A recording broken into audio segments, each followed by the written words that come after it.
Hello viewers, welcome to बनी classes. Higher education के topic में आज हम पढ़ेंगे नीति बनाने वाली संस्थाओं के बारे में। आइए एक नज़र डालते हैं भारत में नीति बनाने वाली संस्थाओं के बारे में। सभी विधियों में नियमित ऑनलाइन या दूरस्थ कार्यक्रम जितने भी होते हैं उसके माध्यम से पहुंच का विस्तार करके सकल नामांकन अनुपात बढ़ाने के लिए इसकी एक महत्वपूर्ण योजना बनाई गई थी। पहले भारत में क्या था कि सकल नामांकन अनुपात जो था वो एजुकेशन में थोड़ा कम था, तो उसको बढ़ाने के लिए कई सारी संस्थाएं बनी। उसकी जितने भी हायर एजुकेशन के लिए संस्थाएं बनती थी उसमें एक मुख्य काम हर संस्था का होता था कि जीडीपी बढ़ाना है। तो देखिए 2020 तक इसको 30% करना था। ये सबसे पहला और इम्पोर्टेंट पॉइंट है। यहाँ से कई बार क्वेश्चन आ रहे हैं, तो इसको तो थोड़ा सा ध्यान से ही देखिएगा कि 2020 तक और 30% हमारा टारगेट पहुँचाना था। अब आते हैं कि इसका क्या क्या कार्य था, आइए देखते हैं। शैक्षणिक सुधारों को बढ़ावा देना, शिक्षा की गुणवत्ता में सुधार लाना होता था। जो मौजूदा शिक्षा संस्थान है उसको और बेहतर करना होता था, और उसको चलाने के लिए जो कुछ प्रौद्योगिकी लगता था वो अवेलेबल करवाना होता था, इक्विपमेंट अवेलेबल करवाना होता था। उस शिक्षा के क्षेत्र में अंतर्राष्ट्रीय सहयोग भी बढ़ाना होता था, क्योंकि देखिए उच्च शिक्षा ऐसा है ना कि सिर्फ मतलब भारत के स्तर पे ही रहेंगे तो हमारी बहुत ज़्यादा हम ग्रोथ नहीं करेंगे। तो अंतर्राष्ट्रीय सहयोग था, विदेशों से प्रोफेसर बुलाए जाते थे, बहुत विद्वान बुलाए जाते थे, उनके साथ एक ना पुल बनाया जाता था, जिसको आगे हम क्लास में पढ़ेंगे। उसके लिए एक प्रॉपर अलग से टॉपिक है, GIAN, ज्ञान। ये पूरा जो है हायर एजुकेशन के ऊपर ही बनाया गया था। बाद में इसको प्राथमिक और माध्यमिक विद्यालय से भी जोड़ दिया गया था, ज्ञान योजना को। इसके बारे में हम आपको पढ़ाएंगे अगले क्लास में। तो अंतर्राष्ट्रीय सहयोग के लिए ही बनाया गया था। उसके बाद क्या था इसमें कि भाषाओं में शिक्षा का विकास करना, कि भारत की जो भाषा है उस भाषा में शिक्षा का विकास करना। जैसे हम कहते हैं कि जिस तमिल क्षेत्र है तो वहाँ पे प्रारंभिक शिक्षा जो है ना वो कि किस में थी, तमिल लैंग्वेज में देना था। जैसे कोई मद्रासी है तो मलयालम लैंग्वेज में देना था। तो ये भारतीय भाषाओं में शिक्षा का विकास करने के बारे में इन लोगों ने पूरा योजना बनाया था। अब देखते हैं कि राज्य उच्च शिक्षा परिषद क्या होती है। तो कई राज्यों ने राज्यों में उच्च शिक्षा संस्थानों में उचित कामकाज के लिए दिशा निर्देश और मानदंड प्रदान करने के परिषदों और सलाहकार बोर्डों की स्थापना की। उनका ये मानना था कि अगर हम अपने अपने राज्य में इसकी व्यवस्था करेंगे, इसकी स्थापना करेंगे, तो हम राज्य के स्तर से ज़्यादा अच्छा कर सकते हैं। तो इसीलिए उन लोगों ने क्या किया, तो शिक्षा परिषद जो है तो अपने राज्य में ही बनाना शुरू किया। ये परिषद राज्य के भीतर उच्च शिक्षा में सरकारी विश्वविद्यालय और सर्वोच्च निकाय नियामक एजेंसियों की भूमिका का समन्वय करती है। निम्नलिखित राज्यों में उच्च शिक्षा परिषद गठित की है। आइए एक नज़र डालते हैं विभिन्न राज्यों के ऊपर में। जैसे आंध्र प्रदेश है, केरल है, तमिलनाडु, पश्चिम बंगाल, उत्तर प्रदेश में भी है, अरुणाचल प्रदेश के अगरतला में है, और हिमाचल प्रदेश में है। अब देखते हैं हम कि भारतीय विश्वविद्यालय संघ, जिसको बोलते हैं AIU, association of Indian universities. देखिए इसका फुल फॉर्म याद रखिए, एसोसिएशन ऑफ इंडियन यूनिवर्सिटीज। इसके बारे में थोड़ा सा ये जानते हैं हम। यह विदेशी विश्वविद्यालयों के पाठ्यक्रम, पाठ्यचर्चा, क्रेडिट और मानकों का मूल्यांकन करता है। देखिए इस पंक्ति को, इस लाइन को बहुत ध्यान से देखिएगा। ये क्या क्या काम करता है, क्रेडिट और मानकों का मूल्यांकन। देखिए क्रेडिट और मानकों का मूल्यांकन करता है, पाठ्यचर्चा देखता है, और क्या देखता है, विदेशी पाठ्यक्रम। ये देखता है कि विदेश की अपेक्षा हमारी पाठ्यक्रम कितनी कमज़ोर है, कितनी मजबूत है, उसको ये लेवल में लाने का काम करते हैं कि हम उससे एक कंधे से कंधा मिला के चल सके, कि जब हमारे बच्चे यहाँ से पढ़ कर के बाहर जाएँ तो उन्हें बहुत ज़्यादा दिक्कत ना हो, उनके लिए बैरियर ना हो। तो इसलिए वो उनके विदेशी पाठ्यक्रम पे ध्यान देते थे। यह एक संघ ऐसे निकाय के रूप में भी कार्य करता है जो भारत के विश्वविद्यालयों द्वारा दिए गए विभिन्न डिग्री, डिप्लोमा को मान्यता देता है। ये पॉइंट भी इंपॉर्टेंट है कि मान्यता देता है, जिन्हें हम भारत में महाविद्यालयों, विश्वविद्यालयों में उच्च पाठ्यक्रमों के प्रवेश में विश्वविद्यालय अनुदान आयोग UGC और नई दिल्ली विदेशों में मान्यता प्राप्त है। UGC कहाँ पे है, नई दिल्ली में। अब देखते हैं क्या करें इसमें कि इससे पहले इसका जो नाम होता था ना वो क्या होता था, अंतर विश्वविद्यालय बोर्ड था। देखिए यहाँ से प्रश्न बना हुआ 2021 में भी, 2022 में भी। इसका पहले नाम क्या था, AIU। ये जो AIU है इसका पहले क्या नाम था, तो अंतर विश्वविद्यालय बोर्ड था। इसका जो पंजीकरण हुआ था वो 1860 के अधिनियम 1860 के तहत 29 सितंबर को हुआ था, और 1967 को समिति के रूप में इससे पंजीकरण के साथ एक कानूनी दर्जा मिला। कानूनी दर्जा कब मिला, 1967 में, 1967 में।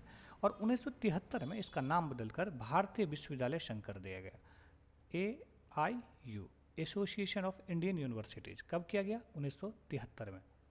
देखिए यहाँ से प्रश्न को घुमाता कैसे है, आपको पूछ देगा कि अंतर विश्वविद्यालय का अभी का नाम क्या है, वर्तमान नाम क्या है, और वर्तमान नाम क्या हो जाएगा, भारतीय विश्वविद्यालय संघ। कई बार प्रश्न को ऐसे ही घुमा देता है, तब हमें लगता है कि हमने ये तो पढ़ा ही नहीं था। तो AIU हो जाएगा, एसोसिएशन ऑफ इंडियन यूनिवर्सिटीज। अब देखते हैं हम विनियम आधारित अभिकरण क्या होती है।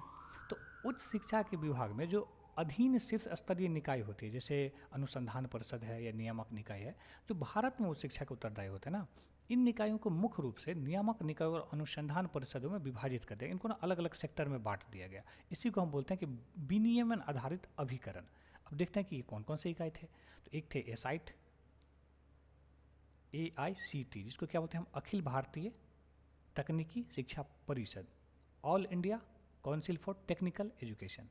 फिर था COA, फिर क्या था CO, जिसको क्या बोलते हैं, वास्तुकला परिषद, वास्तुकला परिषद बोलते हैं इसको हम। COA इसका फुल फॉर्म क्या होगा, COA इसका फुल फॉर्म बताइए, काउंसिल ऑफ आर्किटेक्चर। क्या हो जाएगा, काउंसिल ऑफ आर्किटेक्चर, काउंसिल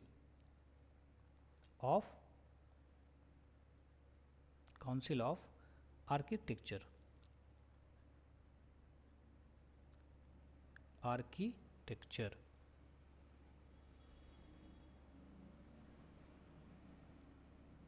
देखिए फुल फॉर्म भी बताते जाता हूँ मैं ताकि याद रहे, कई बार सिर्फ फुल फॉर्म ही पूछा जाता है।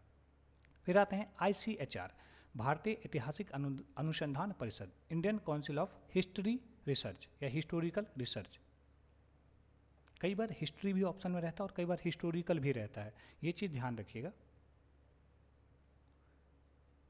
कई बार प्रश्न को मूल्यांकन से बाहर भी कर देती है UGC, ड्रॉप आउट कर देती है क्वेश्चन को। खैर देखिए, भारतीय दर्शन अनुसंधान परिषद ICPR, Indian council of philosophy research. फिर आते हैं ICSSR, भारतीय सामाजिक विज्ञान अनुसंधान परिषद, क्या हो जाएगा, Indian council of social science and research. फिर है UGC, विश्वविद्यालय अनुदान आयोग, यूनिवर्सिटी ग्रांट कमीशन। अब देखिए, जो प्रत्यान आधारित निकाय होता है ना, इसके लिए भी दो निकाय बनाया गया था। एक था NBA, national board of accreditation, और एक था NAC, जिसको आगे हम पढ़ेंगे, याद रखें। एक था NBA और एक था NAC। अगर पूछे कि कितने निकाय हैं तो दो निकाय हैं। कौन कौन, तो NBA और NAC, इसको NAC से याद रखें, NAAC।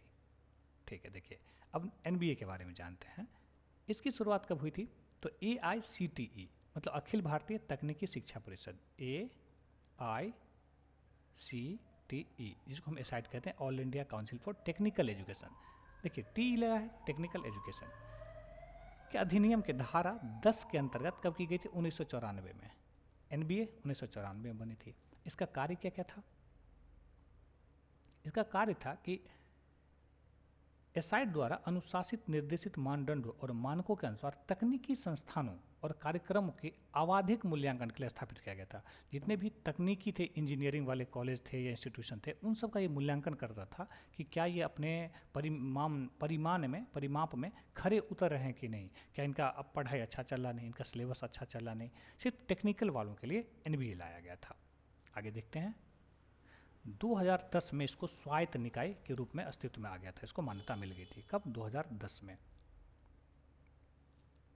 ये तकनीकी कार्य 2010 के बाद ये तकनीकी कार्यक्रम, इंजीनियरिंग, प्रबंधन, फार्मेसी, वास्तुकला और आतिथ्य के गुणवत्ता आश्वासन और शिक्षा प्रणाली प्रदान करता है। ये इतनी चीज़ों की देखरेख ये अपने अंदर करता है, इतनी निगरानी रखता है ये। फिर आता है कि NBA ने प्रत्यायन के लिए एक नई प्रक्रिया, मानदंड और प्रचाल शुरू किए हैं। उसके बाद आते हैं NAC। इसकी भी स्थापना हुई थी 1994 में। ये भी मूल्यांकन के लिए बनाई गई थी। कहाँ पे इसके ऑफिस है, तो बेंगलोर में, मुख्यालय बेंगलोर में।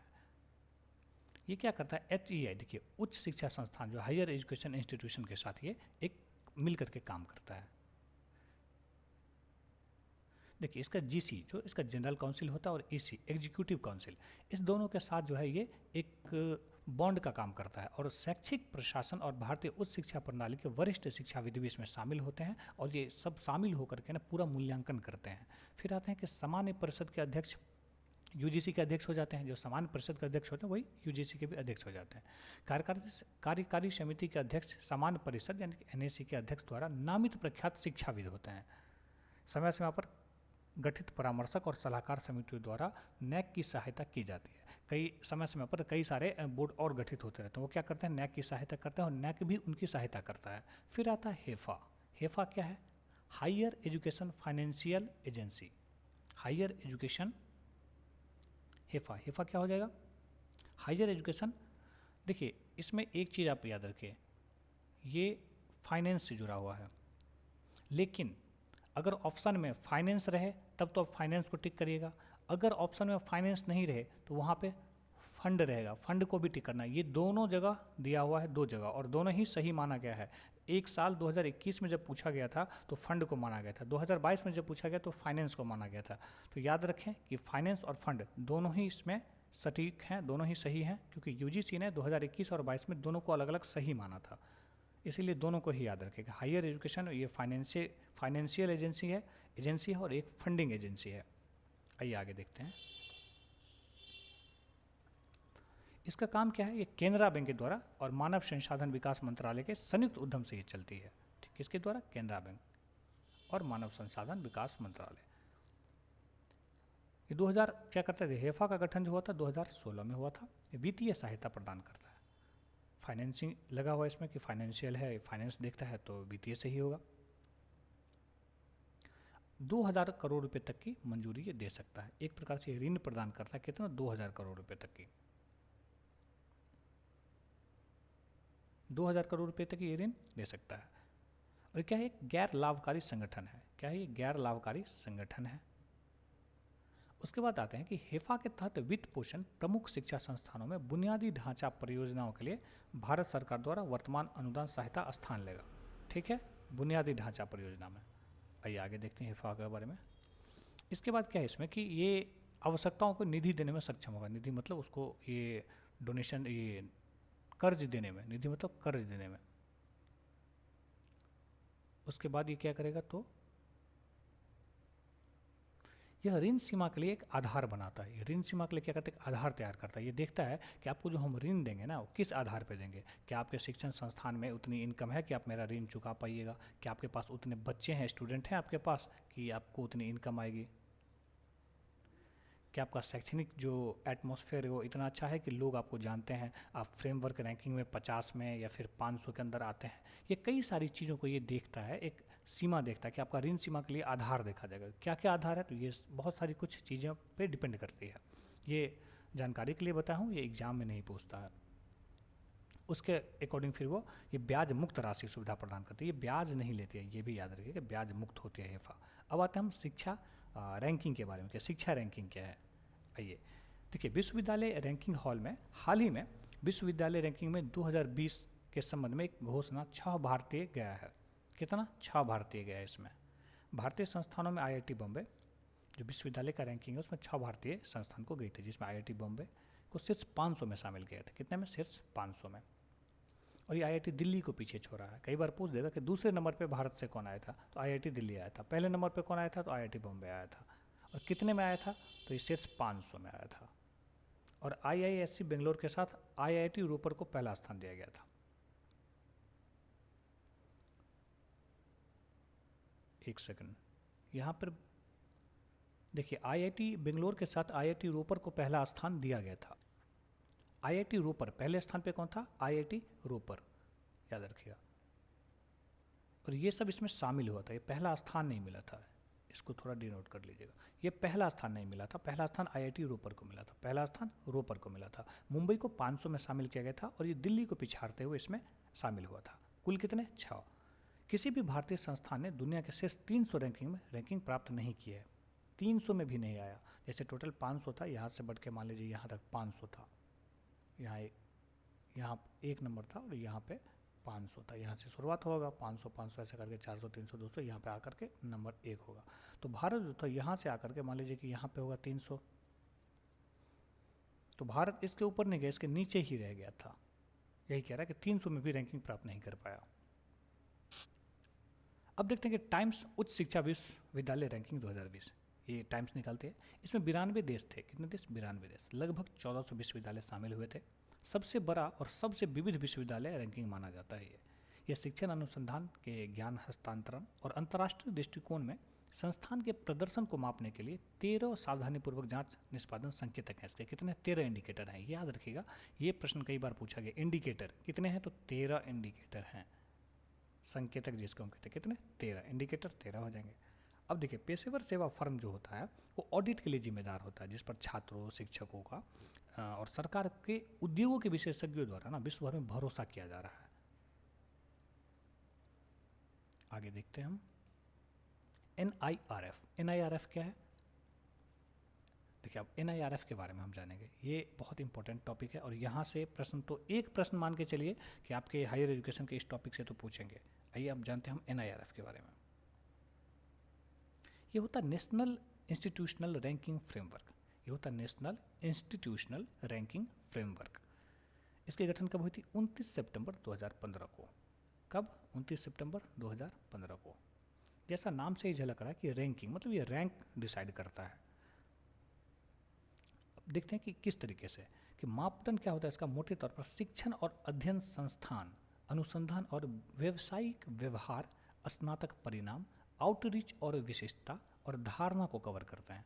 ये पॉइंट याद रखिएगा, किस किस चीज़ का पैमाने पर ये रैंकिंग तैयार करता है। अनुसंधान और व्यावसायिक व्यवहार हो जाएगा, शिक्षण, अध्ययन और संसाधन हो जाएगा, स्नातक का जो परिणाम आता है वो कई बार यहाँ पे क्या करेगा कि आपको अंतर स्नातक दे देगा और पूछ देगा कि इसमें कौन सा सही है, और हमें याद ना रहे तो हम अंतर स्नातक पर टिक करते हैं, जबकि स्नातक का परिणाम होगा।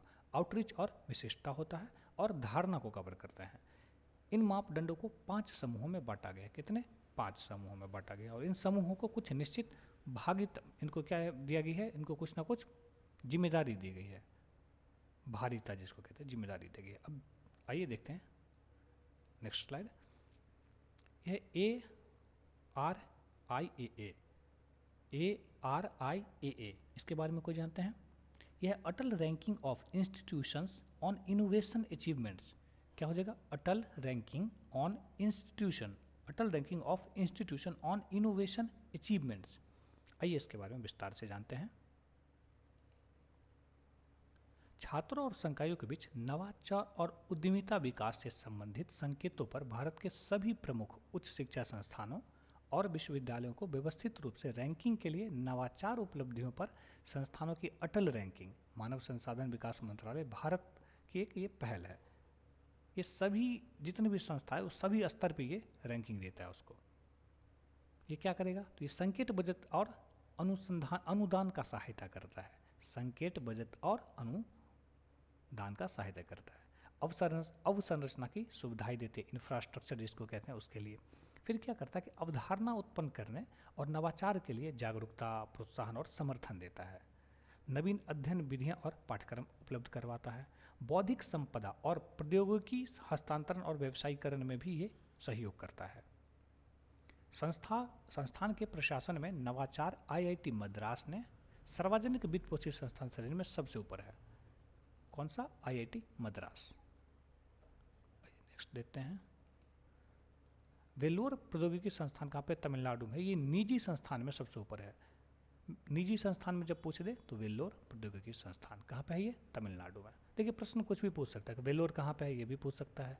ये भी पूछ सकता है कि निजी में दूसरा नंबर पे कौन है, सबसे ऊपर पहला नंबर पे कौन है, तो वेल्लोर हो जाएगा। अटल रैंकिंग में सीधा पूछ दे कि दूसरा नंबर पे कौन आ जाएगा, तो वेल्लोर आ जाएगा।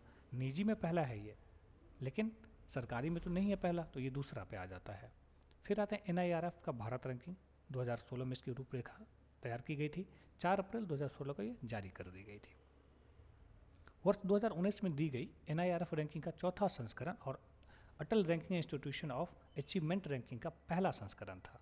ये क्या था? ये पहला था। ARIIA का पहला था और NIRF का ये चौथा संस्करण था। ये याद रखिएगा, NIRF का चौथा था और अटल रैंकिंग का ये पहला था। अब आते हैं परमार्थ योजना। परमार्थ योजना क्या है? देखिए, इसकी शुरुआत हुई थी 18 जुलाई 2019 को। किसने किया था? UGC। परमार्थ योजना UGC के द्वारा हुआ था। इस योजना का मूल उद्देश्य था कि उच्च शिक्षा में गुणवत्ता आश्वासन को बढ़ावा देने के लिए प्रत्यायन आकांक्षी संस्थाओं के लिए राष्ट्रीय प्रत्यायन और मूल्यांकन परिषद NAAC को सलाह देना। कई बार प्रश्न ऐसे पूछेगा कि परमार्थ का क्या काम था। ऑप्शन कई सारे रहेंगे, उसमें एक ऑप्शन रहेगा कि NAAC को सलाह देना। NAAC मतलब NAAC, अभी ऊपर पढ़ाया हूँ मैं, NAAC NAAC नैक को सलाह देना। फिर एक समग्र शिक्षा योजना था। समग्र क्या था? तो जब केंद्रीय बजट 2018-19 में बन रहा था तो उस समय क्या हो कि सरकार ने सोचा कि जो प्री स्कूल से कक्षा 12 तक, कब तक? प्री स्कूल से कक्षा 12वीं तक विभाजन के बिना स्कूली शिक्षा को समग्र रूप से व्यवहार करना चाहती थी। तो उसी में समग्र शिक्षा योजना लॉन्च किया था। इसका क्या था? प्री स्कूल से 12वीं तक के लिए। कब आया था? 2018-19 में।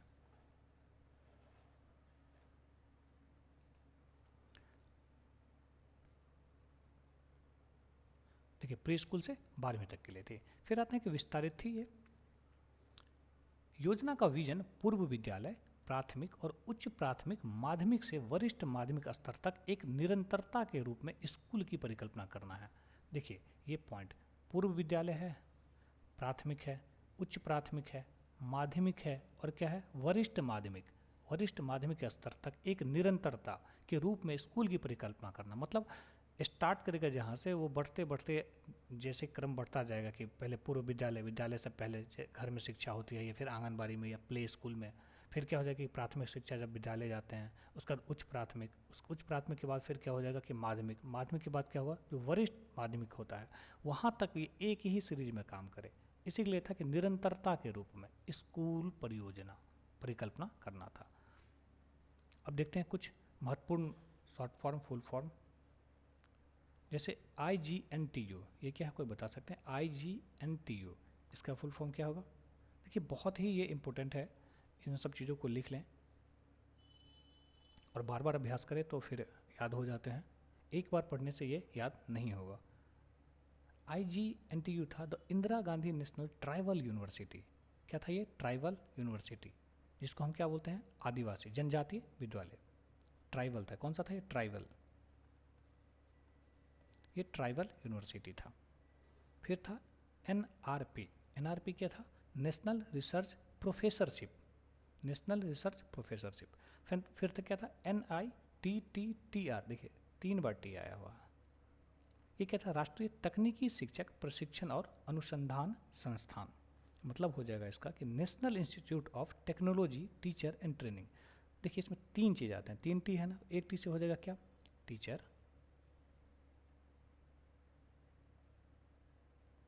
एक टी से टीचर हो जाएगा, एक टी जो है आपका वो हो जाएगा ट्रेनिंग, और एक जो टी है उससे हो जाएगा टेक्निकल। एक टी से क्या हो जाएगा? टेक्निकल। आइए नेक्स्ट देखते हैं।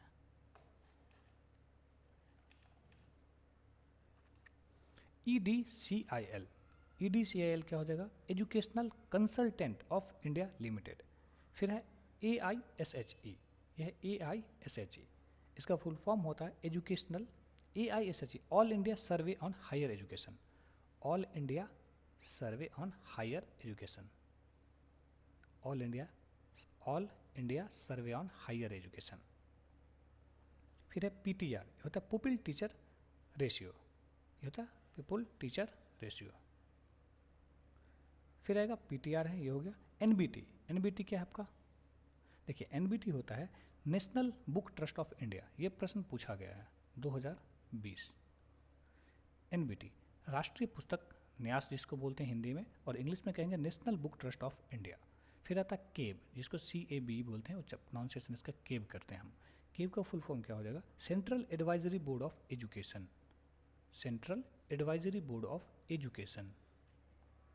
फिर आता है NAC। अभी बताया था मैंने आपको NAC का कि national assessment and accreditation council होता है। क्या होता है? National assessment and accreditation council.